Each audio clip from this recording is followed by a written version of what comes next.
नमस्कार, सगरमाथा प्राइम समाचारमा स्वागत छ। म जयन्ती पुरासैनी। सबैभन्दा पहिले मुख्य समाचार। नेकपा एस अवैध पार्टी भएको एमाले नेता योगेश भट्टराईको आरोप। दम्भ र अहंकारले एमाले ग्रस्त भएको बागमती प्रदेशका मुख्यमन्त्री पाण्डेको प्रत्यारोप। प्रजातन्त्र दलहरूको बाँडफाँडमा सीमित भएको पूर्व प्रधान न्यायाधीश कल्याण श्रेष्ठको भनाई। जनतालाई नभई दलहरूलाई मात्रै प्रजातन्त्र आएको टिप्पणी। आजदेखि यमपञ्चक सुरु। काग तिहार र कुकुर तिहार आज एकै दिन काग र कुकुरको पूजा गरियो।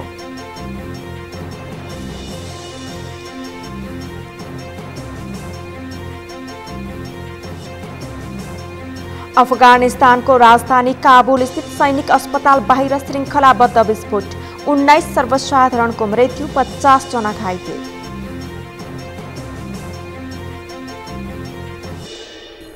र सहारा एकाडेमीलाई सूर्यबहादुर केसी परिवारले वार्षिक 15 लाखका दरले 10 वर्ष सहयोग गर्ने।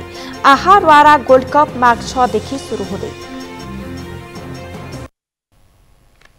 सगरमाथा प्राइम समाचार अब विस्तारमा। प्रमुख प्रतिपक्षी दल नेकपा एमालेका प्रचार विभाग प्रमुख योगेश भट्टराईले नेकपा एकीकृत समाजवादी पार्टीलाई अवैध सम्बन्धबाट जन्मिएको पार्टीको संज्ञा दिनुभएको छ।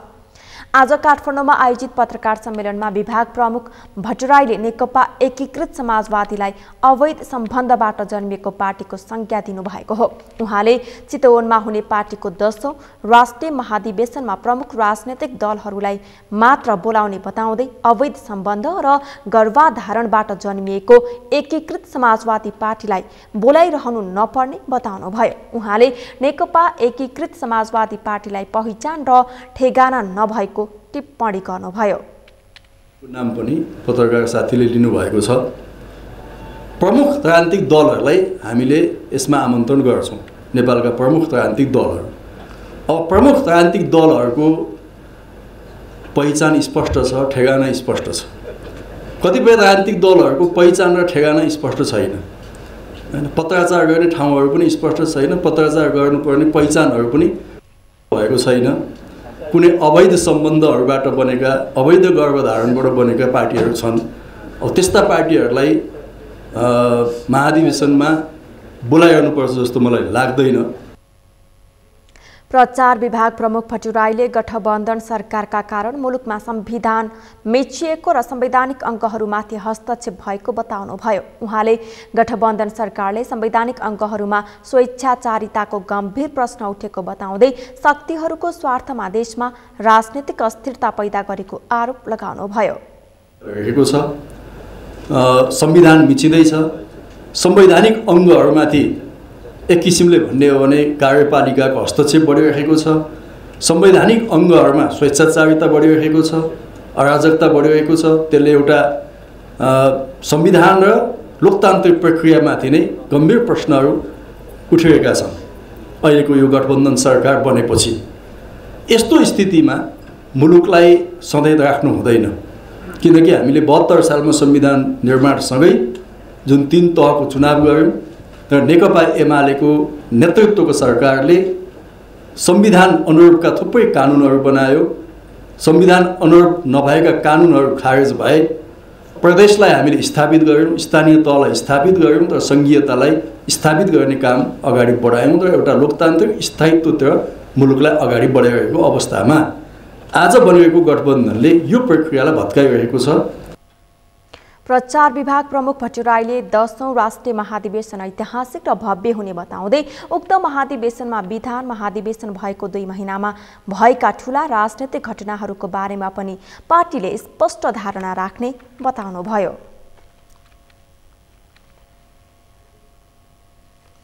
बागमती प्रदेशका मुख्यमन्त्री राजेन्द्र पाण्डेले नेपाललाई आय आर्जनको स्रोत बनाउन सकिने बताउनु भएको छ। बुधबार पुष्पलाल स्मृति प्रतिष्ठान कीर्तिपुरमा आयोजित एक कार्यक्रममा मुख्यमन्त्री पाण्डेले नेपाललाई आय आर्जनको गतिलो स्रोत बनाउन सकिने बताउनु भएको हो। उहाँले विश्वका 200 भन्दा बढी देशहरूमा उत्पादन हुने चीजहरू नेपालमा नै बनाउन सकिने दाबी गर्दै अब नेपालमै रोजगारी सृजना गर्नुपर्ने बताउनुभयो। मुख्यमन्त्री पाण्डेले 40 लाख नेपाली जनता हातमा आगो बोकेर उज्यालो खोज्न विदेश गएको बताउँदै देश विकासको लागि युवाहरूलाई अघि बढाउनु पर्ने आवश्यकता रहेको औल्याउनुभयो। स्थिति हावापानी भएको देश विश्वको त्यो 200 भन्दा बढी देशमा उत्पादन हुने चिज सबै नेपालमै उत्पादन हुन्छ। हामी यही उत्पादन गर्न सक्छौँ, सबै हावापानीमा छ, त्यस्तो खालको ठाउँमा छौँ। तर हामी रोजगारी खोज्न 40 लाख नेपालीहरू विदेशमा छन्। मुख्यमन्त्री पाण्डेले नेकपा एकीकृत समाजवादी पार्टीलाई एमाले जस्तो बनाउन दिन नहुने बताउनुभयो। जति प्रगति भए पनि दम्भ, अहंकार र घमण्ड गर्न नहुने तर्क गर्दै मुख्यमन्त्री पाण्डेले सबैभन्दा ठूलो जनता भएको र जनताले माया गरुन्जेलसम्म राजनीतिक पार्टीहरू ठूलो भएको तर्क गर्नुभयो। पछिल्लो चुनावपछि संघदेखि प्रदेश सरकारको समेत नेतृत्व गरेको नेकपा एमाले 3.5 वर्षमै सबैतिर प्रतिपक्षी दल बनेको छ। गत असारमा संघीय सरकारको नेतृत्वबाट बाहिरिएको एमाले नेतृत्व गरेका 4वटा प्रदेश सरकारहरू समेत ढलेका छन्। एमाले नेताहरूले भने आगामी चुनावपछि फेरि सत्ताको नेतृत्व गर्ने बताउँदै आएका छन्। अमृतराज काफ्लेको रिपोर्ट। तत्कालीन नेकपा 2 चिरा परेपछि र प्रतिनिधि सभा विघटनपछि एमाले संघीय सरकारको नेतृत्व गुमाएको थियो। प्रतिनिधि सभा विघटनपछि त्यसको विरुद्धमा तत्कालीन नेकपा एमाले वरिष्ठ नेता माधव कुमार नेपाल सहितका नेताहरू सर्वोच्च अदालतमा रिट दायर गर्न पुगेका थिए। बहुमत सांसदहरूको हस्ताक्षरसहित काङ्ग्रेस सभापति शेरबहादुर देउवालाई प्रधानमन्त्री नियुक्त गर्न र प्रतिनिधि सभा समेत पुनर्स्थापना गर्न माग गर्दै परेको रिटमाथि सुनवाई गर्दै सर्वोच्चले देउवालाई प्रधानमन्त्री नियुक्त गर्न आदेश दिएको थियो। त्यही आदेशअनुसार तत्कालीन प्रधानमन्त्री केपी शर्मा ओलीले बालुवाटार छाड्नु परेको थियो। ओलीले संघीय सरकारको नेतृत्व देउवालाई हस्तान्तरण गरेपछि प्रदेशहरूमा रहेको एमाले नेतृत्वको सरकार समेत अहिले सबै ढलिसकेका छन्। बागमती, लुम्बिनी, गण्डकी र प्रदेश नम्बर 1 मा सरकारको नेतृत्व गरिरहेको नेकपा एमाले प्रतिपक्षमा पुग्नुको कारण भने एमाले अध्यक्ष ओलीकै प्रवृत्ति रहेको माओवादी केन्द्रका अध्यक्ष प्रचण्डले बताउँदै आएका छन्। तर एमाले भने आफ्नो नीतिका कारण प्रतिपक्षमा पुगेको मान्न तयार देखिएको छैन। एमाले सत्तारूढ गठबन्धनका नेताहरूका कारण प्रतिपक्षमा पुग्नु परेको भन्दै आगामी चुनावपछि फेरि सबै सरकारको नेतृत्व गर्ने नेताहरूले बताउँदै आएका छन्। आगामी चुनावपछि एमाले फेरि देशकै सबैभन्दा ठूलो पार्टी बन्ने र कम्तीमा पनि 60% स्थानीय तहसहित सङ्घ र प्रदेशमा सरकारको नेतृत्व गर्ने दाबी नेताहरूले गर्दै आएका छन्। यो त जनताले बनाइदिएको सरकार होइन नि। यी विभिन्न थरी यी जान्छन् कता भनेको एउटाको मुख उता फर्किया छ, एउटा उता फर्किया छ, एउटा उता हिँड्छन् कता, जान्छन् कता, यिनीहरूको गन्तव्य के हो, कता जाने? एउटा मधेस भन्छ, अर्को अर्कै कुरा गर्छ। यी विभिन्न थरी विभिन्न प्रकारका तत्त्वहरू यी जान्छन् कता, गन्तव्य कतै छैन। एमाले नेतृत्वका तत्कालीन प्रदेश सरकारहरूमा लुम्बिनीमा माओवादी केन्द्र, गण्डकीमा काङ्ग्रेस, बागमती र प्रदेश नम्बर 1 मा भने एमालेबाट विभाजन भएर बनेको दल नेकपा एकीकृत समाजवादीले प्रदेश सरकारको नेतृत्व गरिरहेका छन्। एमाले सबैतिर प्रतिपक्षमा पुग्दा समेत समीक्षा नगरेको भनेर आलोचना समेत हुने गरेको छ। तर एमाले नेताहरूले भने सर्वोच्च अदालतको परमादेशका कारण मात्रै सरकारबाट बाहिरिनु परेको र चुनावपछि फेरि सत्ताको नेतृत्व गर्ने बताउँदै आएका छन्। सगरमाथा टेलिभिजनका लागि क्यामेरामा केशव तिमिल सिन्हाका साथमा अमृतराज काफ्ले, काठमाडौँ। पूर्व प्रधान न्यायाधीश कल्याण श्रेष्ठले नेपालको प्रजातन्त्र कम्पनीको रूपमा विकसित भएको बताउनु भएको छ। आज काठमाडौँमा आयोजित नेपालको राजनीतिक सन्दर्भ घटनाक्रमहरूको सङ्गालो पुस्तक विमोचन कार्यक्रममा पूर्व प्रधान न्यायाधीश श्रेष्ठले नेपालको प्रजातन्त्र कम्पनीको रूपमा विकसित भएको टिप्पणी गर्नुभएको हो। उहाँले प्रजातन्त्र दलहरूको बाँडफाँडमा परेको बताउनुभयो। राजनीतिक दलहरूले हरेक विषयको निर्णय गर्दा आफ्नो भागमा के पर्छ भन्ने स्वार्थले हेर्ने गरेको उहाँले धारणा राख्नुभयो। प्रजातन्त्र जनतालाई नभई केवल दलहरूलाई मात्रै आएको उहाँको भनाइ छ। को रूपमा होइन कि कम्पनीको रूपमा विकसित हुने कुरा, यो कल्चरको रूपमा विकसित हुनुपर्ने, संस्कारको रूपमा विकसित हुनुपर्ने, एउटा जिन्दगीको दैनिक व्यवहारको रूपमा विकसित हुनुपर्ने प्रजातन्त्र दलहरूको माझमा बाँडफाँटमा परेको प्रजातन्त्र छ। मैले के भन्नु, हरेक जुनसुकै निर्णय, आज न्यायपालिकाको कुरा गरौँ वा जुनसुकै कुरा गरौँ, जुनसुकै महत्त्वपूर्ण निर्णायक क्षण, एमसिसी भन्नु कि जेसुकै भन्नुहोस्, जुनसुकै निर्णायक क्षणमा पुग्दाखेरि दललाई सोध्यो भने दुईटा कुराले उसलाई गाइड गरेको जस्तो लाग्छ। हुन त यो आरोप जस्तो लाग्ला, म माफी चाहन्छु, यसको अन्यथा असर पर्न गएछ भने म के भन्छु भने हरेक कुनै एउटा विचारणीय बिन्दु राष्ट्रलाई, प्रजातन्त्रको लागि, जनजीविकाको लागि सरोकार पर्ने विषय आएछ भने पनि दलले सोच्ने कुरा के भने मेरो भागमा के पर्छ।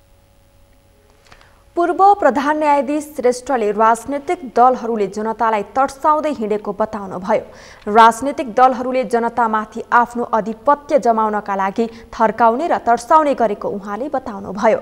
राजनीतिक दलहरूको यस्ता गलत प्रवृत्तिका कारण नै प्रजातन्त्रले सही दिशाबोध गर्न नसकेको उहाँको तर्क छ। जनताले के पाए, हक अधिकारको संरक्षण भयो कि भएन, न्याय पाए कि पाएन, जीवन स्तरमा सुधार भयो कि भएन, जीविकाका माध्यमहरू बढे कि बढेनन्, यी कुराहरू हुन् र ती निर्णय प्रक्रियामा जनताको सहभागितालाई आह्वान गर्नुपर्ने हो। अहिले कस्तो भयो भने दलहरू चाहिँ अलि बलिया बलिया दलहरू निस्केका छन् र जनता तर्साउँदै हिँडेका छन्। दलहरू, नेताहरू जनता थर्काउने र जनतामाथि आधिपत्य मेरो छ भन्ने, जनता वस्तु होइनन् स्वामित्व ग्रहण गर्ने, दलका स्वामित्वभित्रका रैतीहरू होइनन्। दलहरू अन्ततः फेरि सार्वभौम भनेको जनतै हुन्, तर सार्वभौमिक जनतालाई हामीले के गरेको भने जनता थर्काउने, जनता तर्साउने, जनता हप्काउने, जनता पन्छाउने। उहाँले वर्तमान संविधानको कार्यान्वयन गर्नका लागि राज्य आर्थिक रूपले सुदृढ हुनुपर्ने बताउनुभयो। आर्थिक रूपमा सक्षम नहुन्जेलसम्म संविधानको कार्यान्वयन गर्न नसकिने उहाँले उल्लेख गर्नुभयो।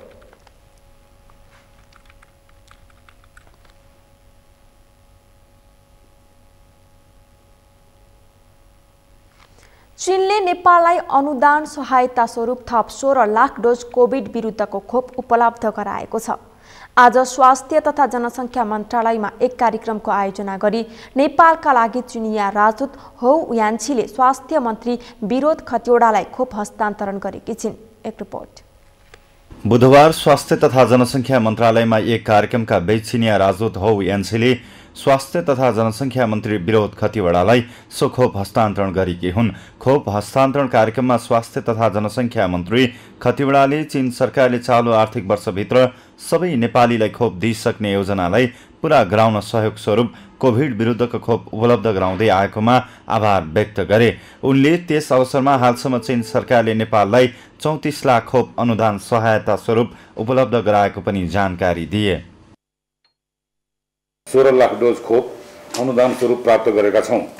यस सहायताका लागि मेरो व्यक्तिगत तथा स्वास्थ्य तथा जनसङ्ख्या मन्त्रालयको तर्फबाट चीन सरकार, महामहिमज्यू तथा समग्र राजदूतावास परिवारलाई धन्यवाद दिन चाहन्छु। सम्पूर्ण लक्षित जनसङ्ख्यालाई यस वर्षभित्रै कोभिड-19 विरुद्धको खोप लगाइसक्ने लक्ष्य अनुरूप नेपालले कार्य गरिरहँदा चीन सरकारबाट प्राप्त सहयोग तथा सहजीकरण अत्यन्त सहयोग सिद्ध रहेको स्मरण गर्न चाहन्छु। त्यस्तै चीनिया राजदूत यान्छीले नेपाल सरकारको कोभिड विरुद्धको अभियानमा साथ दिन चीन सरकारले आवश्यक सहयोग गर्न पाएकोमा खुसी व्यक्त गरिन्। उनले 2 दिनपछि चीनिया सेनाले नेपाली सेनालाई 3 लाख डोज कोभिड विरुद्धको खोप उपलब्ध गराउने जानकारी समेत दिइन्। चीनिया सेनाले नेपाली सेनालाई पनि 3 लाखको साइनोफार्म को खोप अनि अरू केही मेडिकल मटेरियल्सहरू अनुदान पनि गर्नेछ। ती सामानहरू अब 2 दिनपछि 5 तारिकमा पनि काठमाडौँमा आउनेछ। मसँग विश्वास छ यी खोपहरू नेपालको खोप अभियान योजनालाई अगाडि बढाउने र नेपालको आर्थिक समाज फेरि ट्र्याकमा फर्कनका लागि सहयोगी हुनेछ। राजदूत यान्छीले कोभिड निर्मूल गरी नेपालको सामाजिक आर्थिक क्षेत्रलाई सहज बनाउन चीन सरकारले सकेको योगदान पुर्याउने प्रतिबद्धता समेत व्यक्त गरिन्। त्यस्तै स्वास्थ्य मन्त्री खतिवडाले चीन सरकारले नेपालको कोभिड नियन्त्रणका लागि हालसम्म स्वास्थ्य सहायता सामग्रीहरू पनि अनुदान सहायता स्वरूप उपलब्ध गराउँदै आएको भन्दै धन्यवाद व्यक्त गरे। उनले नेपालले हालसम्म चीनबाट खरिद प्रक्रिया मार्फत 1 करोड कोभिड विरुद्धको खोप ल्याइसकेको पनि बताए। नेपालमा पछिल्लो 24 घण्टामा थप 447 जनामा कोरोना संक्रमण पुष्टि भएको छ। 6577 जनाको PCR परीक्षण गर्दा 395 जना र 3336 जनाको एन्टिजेन परीक्षण गर्दा 52 जना गरी 447 जनामा कोरोना संक्रमण पुष्टि भएको स्वास्थ्य तथा जनसङ्ख्या मन्त्रालयले जनाएको छ। त्यस्तै पछिल्लो 24 घण्टामा कोरोना संक्रमणबाट 7 जनाको मृत्यु भएको छ भने 439 जना निको भएका छन्। मन्त्रालयका अनुसार हाल देशभर सक्रिय संक्रमितको संख्या 9123 जना रहेका छन्, जसमध्ये 8436 जना होम आइसोलेसनमा छन् भने 687 जना संस्थागत आइसोलेसनमा रहेका छन्। कोरोनाका बिरामी मध्ये 223 जना आइसियु र 59 जना भेन्टिलेटरमा उपचाररत छन्। त्यस्तै 10 वर्ष मुनिका 7 बालबालिकामा कोरोना संक्रमण पुष्टि भएको छ भने 11 देखि 20 वर्ष उमेर समूहका 31 जना कोरोना संक्रमित थपिएका छन्। नेपाल नागरिक उड्डयन प्राधिकरणका महानिर्देशक राजकुमार छेत्रीले गौतम बुद्ध अन्तर्राष्ट्रिय विमानस्थलमा अबको 5 महिनामा अन्तर्राष्ट्रिय उडान हुने बताएका छन्। पोखरामा निर्माणाधीन अन्तर्राष्ट्रिय विमानस्थल पनि 1 वर्षमा सञ्चालन हुने छेत्रीले दाबी गरेका छन्। एक रिपोर्ट। महानिर्देशक राजकुमार छेत्रीले गौतम बुद्ध अन्तर्राष्ट्रिय विमानस्थलको टेक्निकल स्टाटस अर्थात् प्राविधिक स्थितिको काम लगभग सकिसकेको बताउँदै अबको 5 महिनामा अन्तर्राष्ट्रिय उडान हुने बताएका हुन्। उनले अबको 1 महिनामा क्यालिब्रेसन फ्लाइट अर्थात् परीक्षण उडान गर्ने र त्यसबीचमा आफ्ना आन्तरिक गृह कार्य सम्पन्न गर्ने लक्ष्य लिएको बताए। महानिर्देशक छेत्रीले नाकाबन्दी, भूकम्प, आन्तरिक गृह कार्यमा ठेकदारले पैसाको जोहो गर्न नसक्नु, स्थानीय निकायसँगको समन्वय गर्न नसक्नु, कोभिड-19 क्यालिब्रेसन फ्लाइट हामीसँग नभएर विदेशीलाई पैसा तिरे पनि गुहार्नुपर्ने कारणले ढिलो भएको बताए। उनले एरोथाईले पहिलेको सहमति अनुसार नै परीक्षण उडान गरिदिने भएको जानकारी दिँदै अब सस्तो र राम्रो कम्पनीलाई छानेर परीक्षण उडान भर्ने बताए। अब गौतम बुद्धको यहाँले टेक्निकल स्टाटस भन्नुभयो, टेक्निकल स्टाटसमा हामीले अलमोस्ट प्रक्रिया पुरा गरिसकेका छौँ। अब एउटा भनेको सबभन्दा ज्वलन्त तुरन्त गर्नुपर्ने क्यालिब्रेसन फ्लाइट जुन मैले अहिले नै यहाँले देख्नुभयो, मैले एउटा उसमा साइन गरेँ। अबको 1 महिनाभित्र हामीले क्यालिब्रेसन फ्लाइट कम्प्लिट गर्छौँ र क्यालिब्रेसन फ्लाइट कम्प्लिट गरेको 3 महिनाभित्र टेस्ट फ्लाइट, हाम्रो आन्तरिक गृह कार्य गरेर र त्यो बिचमा हामीले अन्तर्राष्ट्रिय विमान के अरे वायु सेवालाई तपाईँहरू इन्ट्रेस्टेड हुनुहुन्छ भने तपाईँहरूको सेड्युल हामीलाई दिनुहोस्, we are ready for operation भनेर हामी आह्वान गर्छौँ। भनेपछि जति नै ढिलो हामीले गऱ्यौँ भने पनि अबको 5 महिनामा गौतम बुद्ध अन्तर्राष्ट्रिय विमान सञ्चालनमा आउँछ। महानिर्देशक छेत्रीले पोखरा अन्तर्राष्ट्रिय विमानस्थलको फिजिकल इन्फ्रास्ट्रक्चरको काम 80% सकिएको बताए। उनले सरकारले रिठ्ठे पानी, डाँडा काट्ने काम गरिदिएर ल्यान्डफिल बनाइदिए अबको 6 महिनामा परीक्षण उडान हुने बताउँदै 1 वर्षभित्र पोखरा अन्तर्राष्ट्रिय विमानस्थलमा पनि अन्तर्राष्ट्रिय उडान भर्न सकिने बताए। महानिर्देशक छेत्रीले युरोपियन युनियन EUले नेपालको एयरलाइन्सलाई ब्ल्याक लिस्ट अर्थात् कालो सूचीमा राखेकोले त्यसबाट हटाउन आफ्नो नेतृत्वमा काम भइरहेको बताए। उनले आफ्नो कार्यकालमा गौतम बुद्ध अन्तर्राष्ट्रिय विमानस्थललाई सञ्चालनमा ल्याउने र पोखरा अन्तर्राष्ट्रिय विमानस्थललाई सञ्चालन योग्य बनाउने बताए। महानिर्देशक छेत्रीले आफ्नो पहलमा त्रिभुवन अन्तर्राष्ट्रिय विमानस्थलमा PCR टेस्ट गर्दा लाग्ने शुल्क 2000 बाट 1200 मा झारेको बताए। EU को जुन अहिले अडिट आउँदैछ अब अप्रिल 3rd विकदेखि 2022 मा आउँदैछ, त्यसको लागि हामीले प्रिपरेसनको रूपमा वर्किङ कमिटी, स्टियरिङ कमिटी, सम्बन्धित निकाय, हाम्रो विभाग, मन्त्रालयसँग समन्वय गरेर हामीले काम सुरु गरिसकेका छौँ। मलाई जहाँसम्म लाग्छ अबको युसुफ अडिटमा हामी ब्ल्याक लिस्टबाट हामी चाहिँ माथि हामी हट्छौँ। अब अरू कुनै कारणले रोक्नु भएको छ भने आई डोन्ट नो, तर उहाँले जुन एउटा हामीलाई बेन्चमार्क दिनुभएको थियो र जुन सुधार गर्नुहोस् भनेको थियो हामी त्यसमा दत्तचित भएर लाग्यौँ। महानिर्देशक छेत्रीले कोरोनाका कारण काममा केही असर गरे पनि काम नरोकिएको बताए। उनले निजगढ विमानस्थलको काम पनि सुरु भइसकेको र लगानीको जोहो कसरी गर्ने, कुन मोडलमा गर्ने भन्ने निर्णय गरे प्राधिकरण काम सुरु गर्न तयार रहेको बताए। महानिर्देशक छेत्रीले अहिले नेपालमा हरेक जिल्लामा विमानस्थल चाहिन्छ भन्ने आवाज आइरहेको भए पनि यो सम्भव नभएको महानिर्देशक छेत्रीले बताए। सगरमाथा समाचारमा एकैछिन विश्रामपछि आजदेखि यमपञ्चक सुरु। काग तिहार र कुकुर तिहार आज एकै दिन काग र कुकुरको पूजा गरियो।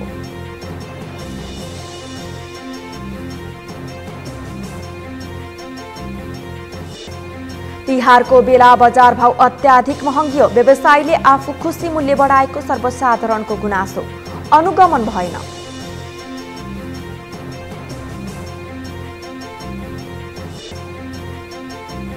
र सहारा एकाडेमीलाई सूर्यबहादुर केसी परिवारले वार्षिक 15 लाखका दरले 10 वर्ष सहयोग गर्ने। आहारद्वारा गोल्ड कप माघ 6 देखि सुरु हुँदै।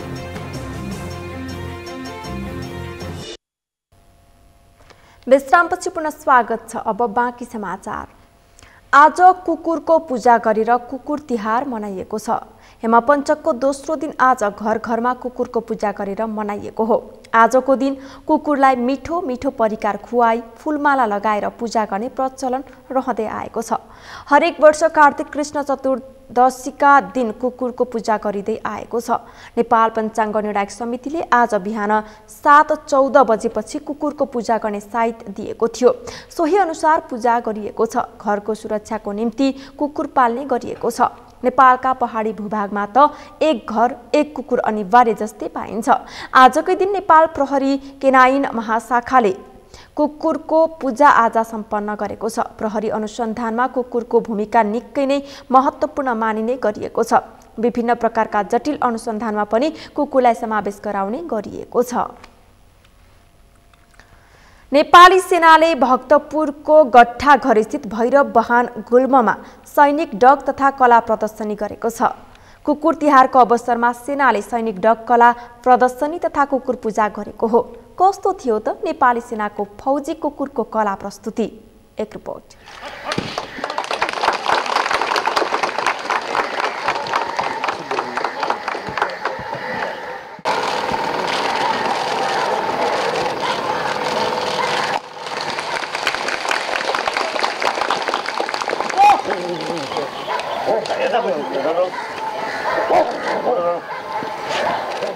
यो दृश्य नेपाली सेनाको फौजी कुकुरको कला प्रदर्शनको हो। कुकुर तिहारको अवसरमा नेपाली सेनाले भक्तपुरको गट्ठाघर स्थित भैरव बहान गुल्ममा पालिएका कुकुरको पूजा गरेको छ। सुरुमा सेनासँगै कुकुरले प्रस्तुति दिए।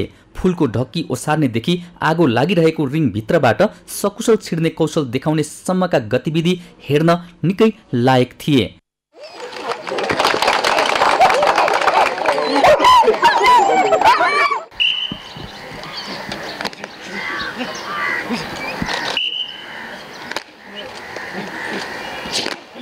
गुल्मामा रहेको डग केनलमा हाल जर्मन शेफर्ड 23, लेब्राडोर 55 र ककर स्पाइनल 7, गोल्डन रिट्रिभर 2 र माइलेनोज 1 बच्चा कुकुर रहेका छन्। सेनाले उमेर र काम गर्ने क्षमताका आधारमा छनौट गरी डग केनलबाट शान्ति मिसनमा कुकुर पठाउने गरेको छ।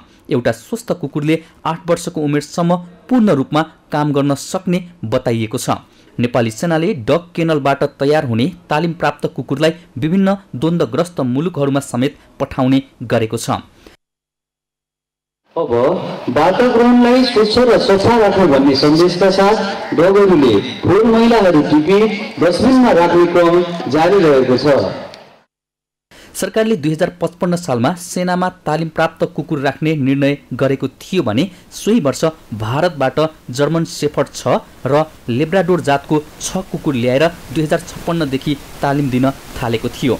सेनाका अनुसार एउटा कुकुरका लागि तालिम र खाना खर्चसहित सबै बन्दोबस्तीका लागि प्रतिदिन 373 रुपैयाँ खर्च हुने गरेको छ। यस्तै शान्ति सेनामा सुरक्षा गार्ड र गस्तीमा खटिने प्रति जोडा कुकुरले 890 रुपैयाँ 4 पैसा र खोज तथा उद्धारमा खटिने जोडी कुकुरलाई प्रति महिना 995 रुपैयाँ 72 अमेरिकी डलर भत्ता दिइन्छ।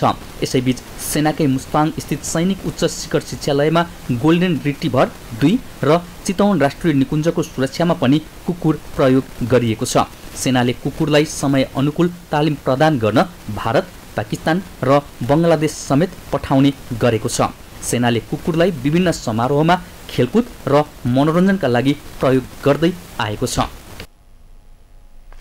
हिन्दू नेपालीको दोस्रो ठुलो चाड तिहार मनाउन थालिएको छ। तिहार लक्षित किनमेल गर्न पसलमा सर्वसाधारणको भिड बढेको छ।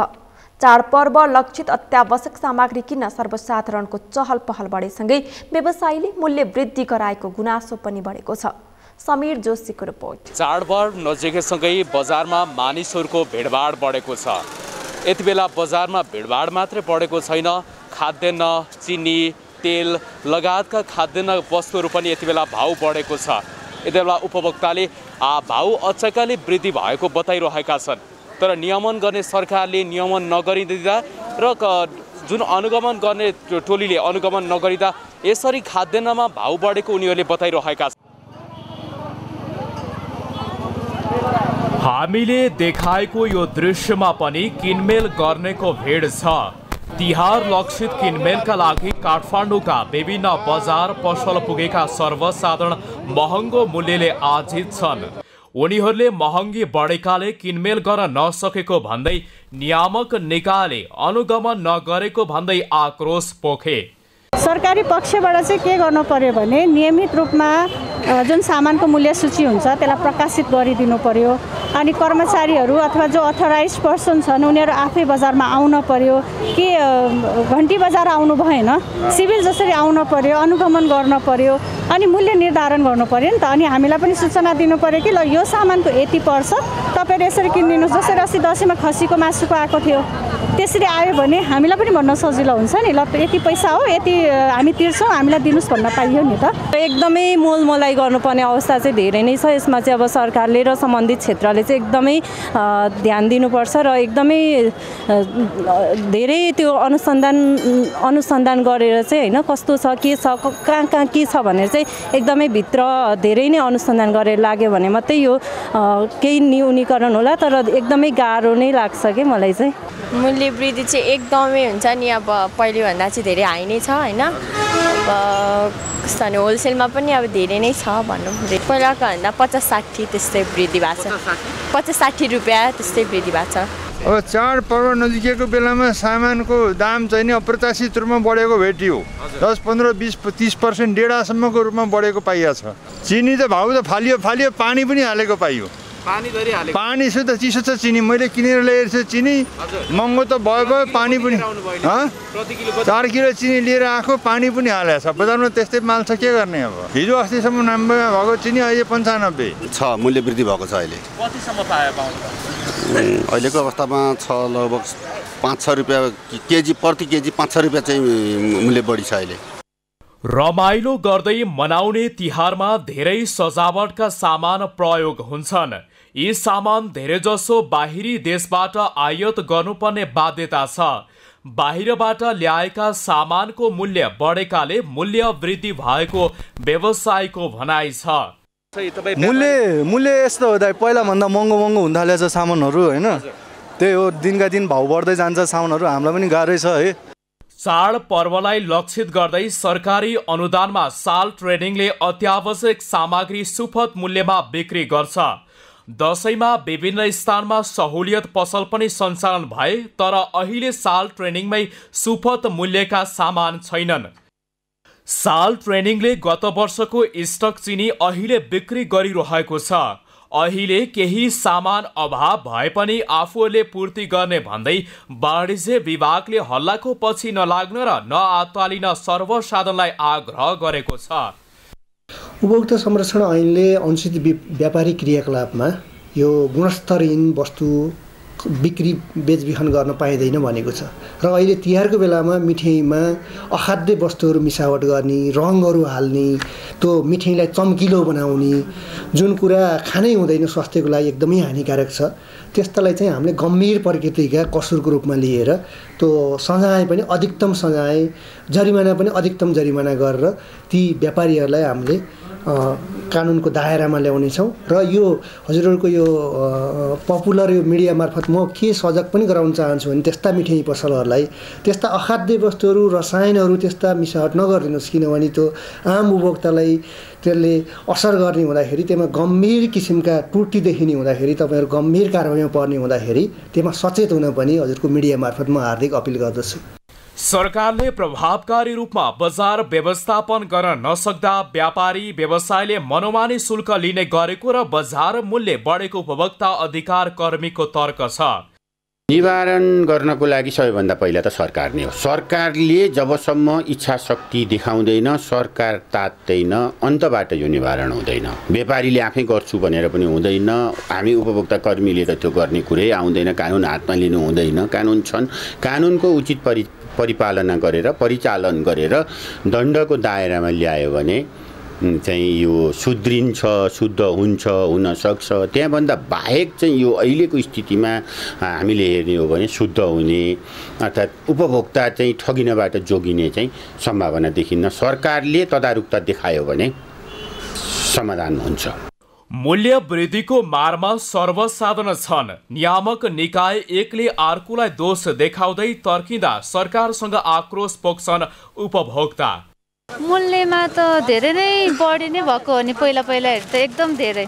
अब पहिला हामीले पाउको किलोको हिसाबमा किन्दा पनि जस कमै थियो, अहिले चाहिँ बढेकै छ कि हरेकमा अब 25%ले नै बढ्या छ होला सायद। जस्तो अब नरिवल अब पहिला पाउको 60-70 जस कमै मलाई थाहा हुँदासम्म त्यति थियो भने अहिले हामीले किलोको 550मा किनिरहेछौँ। 550 केजीको। हजुर। यसरी भाउ किन बढ्यो भनेर तपाईँले व्यापारलाई सोध्नु भएको छ कि छैन? अब सोद्धाखेरि अब कोरोनाको टाइम छ, सामानहरू धेरै आउँदैन, अब महँगीको टाइम छ, हरेक कुरा बढ्या छ, यस्तै हो भन्नुहुन्छ उहाँहरूले। अब हामीलाई पनि त्यस्तै लाग्छ, के गर्ने। अब त्यो त सरकारले होइन यसो अब मार्केटमा बुझेर होइन न्यूनीकरण गर्नु पर्यो, त्यसले अब प्राइस घटाउनले अब ठिकैको प्राइस राख्नुले कसरी के गर्नुपर्छ भन्ने चाहिँ अब मूल्याङ्कन गर्नु पर्यो होइन। त्यही अनुसारले उहाँहरूले बुझिदिनु पर्यो। चिनी पहिला त 90मा थियो, अहिले 100 पुगेको छ। हामीलाई त कममै चाहिएको, सस्तोमै चाहिएको। हजुर। हामीलाई त अब घर खर्च धान्नै गाह्रो भइरहेछ। अब गुनासो त भइहाल्छ नि होइन। हाम्रो अब तल बढ्दैन होइन, सामानको भाउहरू चाहिँ आकासिँदै गइरहेको छ। अब स्यालेरीहरूले हामीलाई पुगिरहेको छैन होइन, आधी पेट खानुपर्ने जस्तो स्थिति आइरहेछ। अब चिनी पनि पहिला चिनीको कुरा गर्नुभयो नि त, पहिला 60-70 रुपियाँ केजी थियो होइन, पोरै 60-70, अहिले 90-100 पुगेको छ, आकासिँदै गएको छ। हरेक सामानको नि बढिरहेछ नि। एकदम महँगो छ बाबु। हाम्रो पालामा अब हामीले डुले अनुसारको त धेरै महँगो छ नि त। सबै चिनी त छुनै नसक्ने भएको छ। अब सरकार ठुल्ठुला मान्छे टाउकेलाई जति महँगो भयो नि उ छैन, हामीलाई त हो नि महँगो सेप्ने होइन त। हामी यस्तै उसलाई त हो नि सर्वसाधारणलाई अब ठगठाग गर्ने। हामी त अब जसरी किनेर खानु पर्यो, ठुलो बडालाई पो यसो घरमै जान्छ त नि होइन। बजार मूल्यलाई नियन्त्रण गर्न सरकारले उचित नीति बनाउन आवश्यक छ। किनमेल बढी हुने समयमा देखावटी रूपले गरिएका अनुगमनले उल्टो उपभोक्ता मारमा परेको गुनासोलाई सम्बोधन गर्दै सरकारले बजार व्यवस्थापन गर्नुपर्छ। सगरमाथा टेलिभिजनका लागि क्यामेरामा केशव तिमेलसनाका साथमा समीर जोशी, काठमाडौँ। प्रतिकूल परिस्थितिमा विगतमा जस्तो चाडपर्व मनाउन नसकिने र यसबाट थप कोरोना संक्रमण बढ्न जाने भएकोले तिहारको बेला खेलिने देउसी भैलो काठमाडौँमा सोमबार राति 9 बजेबाट नै खेल्न रोक लगाइएको छ। देउसी भैलो खेल्न समय सीमा तोकिएको छ। देउसी भैलो खेल्दा सार्वजनिक यातायात र जनजीवनलाई असर पार्ने गतिविधि नगर्न काठमाडौँ जिल्ला प्रशासनले अनुरोध गरेको छ। समीर जोशीको रिपोर्ट। काठमाडौँमा राति 9 बजेपछि देउसी भैलो खेल्न रोक लगाइएको छ। जिल्ला प्रशासन कार्यालय काठमाडौँले राति 9 बजेपछि देउसी भैलो खेल्न नपाइने निर्णय गरेको हो। प्रशासनले कोरोना महामारीलाई मध्यनजर गर्दै स्वास्थ्यका मापदण्ड पूरा गरेर देउसी भैलो तथा नाचगान गर्न अनुरोध गरेको छ।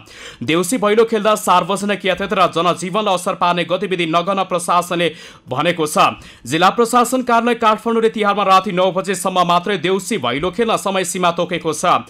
चाडपर्वको अवसरमा हुने लुटपाट, चोरी, डकैती, झैझगडा, अपराध, आगलागी, विस्फोटबाट बच्न उच्च सावधानी अपनाउन जिल्ला प्रशासन कार्यालयले अनुरोध तथा निर्देशन गरेको छ।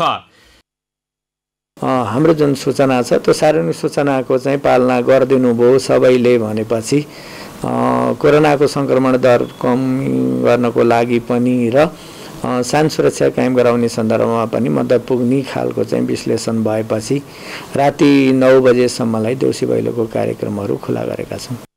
प्रशासनले सार्वजनिक सूचना जारी गर्दै तिहारलाई लक्षित गरेर गरिएका देउसी भैलो कार्यक्रम गर्दा सार्वजनिक यातायात र जनजीवनलाई असर पार्ने गतिविधि नगराउन तथा पड्का आतिशबाजी जस्ता प्रचलनशील विस्फोटक पदार्थ बिक्री वितरण तथा प्रयोग नगर्न समेत आग्रह गरेको छ।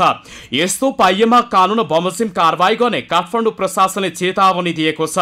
यसैगरी प्रशासनले मादक पदार्थ लगायतका नशालु पदार्थ सेवन गरी पर्वमा समय सार्वजनिक स्थानमा होहल्ला झगडा नगर्न सचेत गराउँदै यस्ता गतिविधि गरेमा कारबाही गर्ने चेतावनी दिएको छ। 9 बजे भन्दा पछिको समयलाई हामीले निषेध गरेका छौँ। अब त निषेध गरेको समयमा कसैले देउसी भैलो खेल्नुभयो अथवा चाहिँ अब त्यस्तो गतिविधिहरू गर्नुभयो भने सम्झाइ बुझाइ गरेर उहाँहरूलाई चाहिँ पठाउने काम हुन्छ र त्यसमा पनि अटेर गरेर उहाँहरूले अब आफ्ना गतिविधिहरू चाहिँ अगाडि बढाउनु भयो भनेपछि नियन्त्रणमा लगेर आवश्यक चाहिँ कारबाही गर्छौँ। संस्कृति माथिको हस्तक्षेप कि कोरोनाको डर भन्ने विषयमा नेपाल पञ्चाङ्ग निर्णायक विकास समितिका सचिव सूर्य प्रसाद ढुङ्गाना यस्तो बताउँछन्। अब यो धर्म संस्कृति संस्कारको हिसाब किताबले हैन चाहिँ अब त्यो पाउनु पर्ने तर प्रशासनले चाहिँ अब यसमा चाहिँ के छ भनेदेखि अब राति भइसकेपछि सबै सुतिसकेको अवस्थामा गएर अब त्यहाँ असर पर्ने हुन्छ त अरू समयमा पनि हाम्रो परम्परा हाम्रो धर्म हाम्रो संस्कृति त मनाउनको लागि त उपलब्ध समय छँदैछ। त्यहाँ विकृतिहरू धेरै बढ्ने डर र नराम्रा कतिपय घटनाहरू पनि हुने पटकाहरू पड्काउने कहाँ सुत्या छ कहाँ के हुन्छ यस्तो किसिमको अवस्था पनि आउने सबै त्यो चाहिँ विकृतिको डर बढ्ने भएको हुनाले प्रशासनले अलिकति टाइट गर्न खोजेको हो। तर यसमा चाहिँ सबैजना सचेत रह्यो भनेदेखि प्रशासनले पनि टाइट गर्दैनन्। पर्व जुनसुकै होस् मनाउने तरिका फरक हुन सक्छ। नेपालको सन्दर्भमा समुदाय अनुसार पर्व मनाउने तरिका फरक हुन सक्छ तर हरेक चाडपर्वले आम मानिसमा हर्ष उल्लाससहित बेग्लै रौनकता ल्याइदिन्छ, भिन्न खुसी र सुख प्रदान गर्दछ। नेपाली समाजमा तिहार यस्तै एउटा विशेष पर्व हो। तिहार बदलिँदो जीवनशैलीसँगै भड्किलो हुँदै जाँदा कतिपयका लागि दशा समेत बन्ने गरेको छ। घाँटी हेरी हाड निल्नु अर्थात् आफ्नो गक्ष अनुसार मात्रै तिहार लगायतका पर्व मान्नु भन्ने चलन पुरानो हो। तथापि समाजले यसको मनन गर्न सकिरहेको छैन। त्यसैले नेपालीहरूले मात्र मनाउने तिहार विविधता र मौलिकतालाई अझ बृहत्तर बनाउनु भन्दा पनि मौलिकता मास्ने हाम्रो तौर तरिकामा सबैले ध्यान दिने हो कि? हिन्दू नेपालीहरूको दोस्रो प्रमुख चाड तिहार घर आँगनमै भित्रिसकेको अवस्था छ र आफ्नो दिदी बहिनीले आफ्नो दाजुभाइलाई दीर्घायुको कामना गर्दै मनाउने यो चाड तिहार विशेष यसको महत्त्व रहिआएको छ। यही महत्त्वलाई संस्कृति र परम्परादेखि चल्दै आएको देउसी भैलो कार्यक्रम पनि तिहारकै बेला खेल्ने क्रम जारी रहन्छ। यति बेला भने काठमाडौँ जिल्ला प्रशासन कार्यालयले भने 9 बजेसम्म मात्र खेल्ने निर्णय गरेको छ। सगरमाथा टेलिभिजनका लागि क्यामेरामा केशव तिमेल सेनाका साथमा समीर जोशी, काठमाडौँ। सवारी चालक अनुमति पत्रको परीक्षा उत्तीर्ण गरेका सेवाग्राहीले 1 वर्ष बित्दा समेत स्मार्ट लाइसेन्स पाउन सकेका छैनन्। लाइसेन्सको परीक्षा उत्तीर्ण गरेका 7 लाख सेवाग्राहीले 1 वर्ष बित्दा समेत स्मार्ट लाइसेन्स पाउन नसकेका हुन्। यातायात व्यवस्था विभागले गत वर्षको भदौ महिनादेखि स्मार्ट लाइसेन्स वितरणको काम बन्द गरेको छ। तर कोभिड लगायतका कारण कार्ड खरिद गर्न नसकेको बहानाबाजी गर्दै विभागले हालसम्म पनि स्मार्ट लाइसेन्स वितरण गर्न सकेको छैन। विभागका प्रवक्ता डाक्टर लोकनाथ भुषालका अनुसार स्मार्ट लाइसेन्स आउन अझै 2 महिना लाग्नेछ। विदेश जाने र अति आवश्यक भएकाको हकमा भने लाइसेन्स वितरणको काम सुचारू नै छ। विभागका प्रवक्ता भुषालले सबै खरिद प्रक्रिया सम्पन्न भइसकेकाले अबको 2 महिनाभित्र सबै काम सम्पन्न गरी वितरण गर्ने तयारी गरेको बताउनुभयो। उहाँले 14 लाख स्मार्ट कार्ड आएसँगै 3 शिफ्टमा छपाईको काम गरेर भए पनि वितरण गर्ने बताउनुभयो। काम लगभग रोकिएको छ। अलिकति जरुरी भएको विदेश जानलाई अड्किएको, यस्तो विदेशमा त्यही नेपालकै ड्राइभिङ लाइसेन्सको आधारमा उता नोकरी जागिर गर्नेहरूलाई बाहेक हामीले चाहिँ अरूको अहिले बिचमा लाइसेन्स प्रिन्ट गरेका छैनौँ। अब त्यस किन कारण के भने हामीसँग कार्ड नभएर त्यो स्मार्ट कार्ड चाहिँ विदेशबाट खरिद गर्नुपर्ने, त्यो खरिदको प्रक्रिया लामो भयो। फेरि यो दुईटा कम्पनी भयो बिचमा, र यो बिचमा फेरि यो कोभिडको कारणले गर्दाखेरि हामीले खरिद गर्ने उताका अफिसहरूमा पनि लामो समयसम्म लकडाउन भयो। उता फ्रान्सको कम्पनीमा पनि, यता इन्डियाको सिस्टम प्रोभाइड गर्ने कम्पनीमा पनि कतिलाई कोभिड भयो त्यहीँकै कर्मचारीहरूलाई, त्यस कारणले गर्दाखेरि पनि अलिकति खरिद प्रक्रिया लम्बियो। त्यो लम्बिएको कारणले गर्दाखेरि अलिकति ढिला हुन गयो। विभागले 2 महिना अघि पनि 1-2 महिनाभित्रै वितरण गर्ने तयारी गरेको बताएको थियो। विभागले हाल लाइसेन्सको परीक्षा उत्तीर्ण गरेका र नवीकरणका लागि आवेदन दिएका चालकलाई अस्थायी रूपमा 1 वर्ष अवधिको परीक्षणकालीन लाइसेन्स वितरण गर्दै आएको छ। सगरमाथा समाचारमा एकैछिन विश्रामपछि अफगानिस्तानको राजधानी काबुल स्थित सैनिक अस्पताल बाहिर श्रृङ्खलाबद्ध विस्फोट, 19 सर्वसाधारणको मृत्यु, 50 जना घाइते।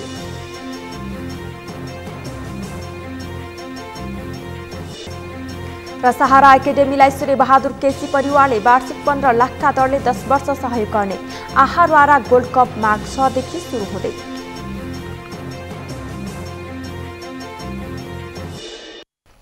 अब पालो अर्थ समाचारको।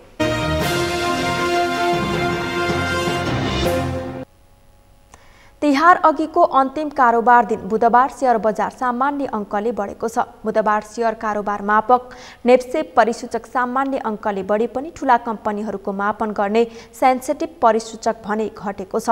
नेपाल स्टक एक्सचेन्ज नेप्सेका अनुसार बुधबार नेप्से परिसूचक 5.22 अङ्कले बढेर 2848.84 बिन्दुमा पुगेको छ। बुधबार नेप्से 0.18% बढेको हो। त्यस्तै सेन्सिटिभ परिसूचक भने 0.52 अङ्कले बढेर 530.89 बिन्दुमा पुगेको छ। बुधबार कुल 229 कम्पनीको 79,95,522 किता शेयर खरिद बिक्री हुँदा 6,55,30,59,152 रुपैयाँको कारोबार भएको नेप्सेले जनाएको छ। बुधबार कुल 13 उपसमूह मध्ये 8 वटा समूहको शेयर मूल्य बढेको छ भने बाँकी 5 वटा समूहको शेयर मूल्य घटेको छ। अब पालो खेल समाचारको।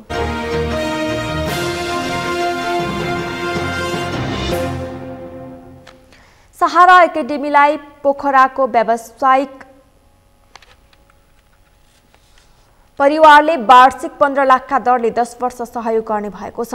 पोखरामा आज एक कार्यक्रमका बीच स्वर्गीय सूर्यबहादुर केसीकी धर्मपत्नी प्रेमकुमारी केसी र सहारा क्लबका अध्यक्ष हरि गुरुङ बीच सम्झौता पत्रमा हस्ताक्षर भएको छ।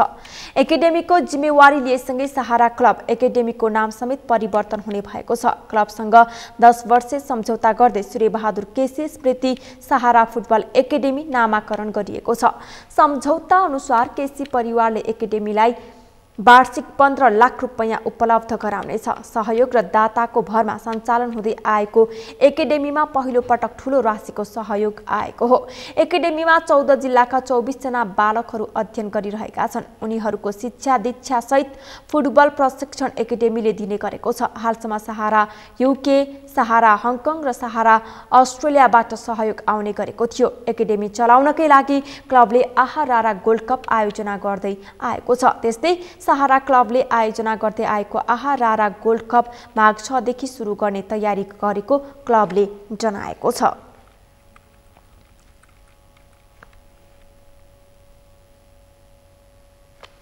अब मौसम सम्बन्धी जानकारी। यस मौसम समाचारका प्रायोजक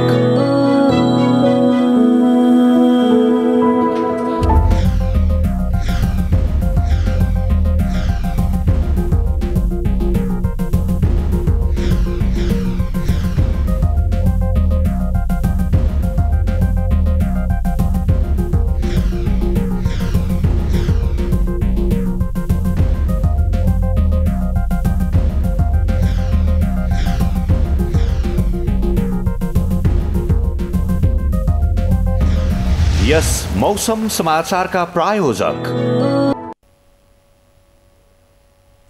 समाचारको अन्त्यमा मुख्य समाचार फेरि एकपटक। नेकपा एस अवैध पार्टी भएको एमाले नेता योगेश भट्टराईको आरोप। दम्भ र अहंकारले एमाले ग्रस्त भएको बागमती प्रदेशका मुख्यमन्त्री पाण्डेको प्रत्यारोप। प्रजातन्त्र दलहरूको बाँडफाँडमा सीमित भएको पूर्व प्रधान न्यायाधीश कल्याण श्रेष्ठको भनाई।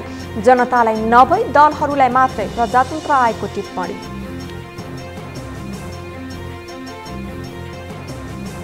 आजदेखि यमपञ्चक सुरु। काग तिहार र कुकुर तिहार आज एकै दिन काग र कुकुरको पूजा गरियो।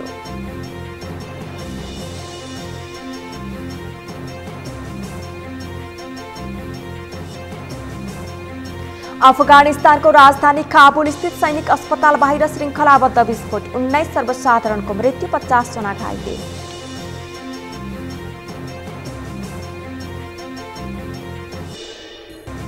र सहारा एकाडेमीलाई सूर्यबहादुर केसी परिवारले वार्षिक 15 लाखका दरले 10 वर्ष सहयोग गर्ने। आहारा गोल्ड कप माघ 6 देखि सुरु हुँदै।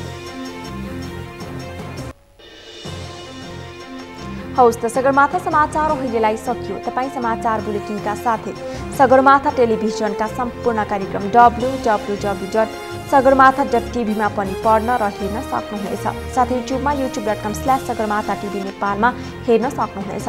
साथै तपाईँ हामीलाई फेसबुकमा पनि facebook.com/stv नेपालमा फलो गर्न सक्नुहुनेछ।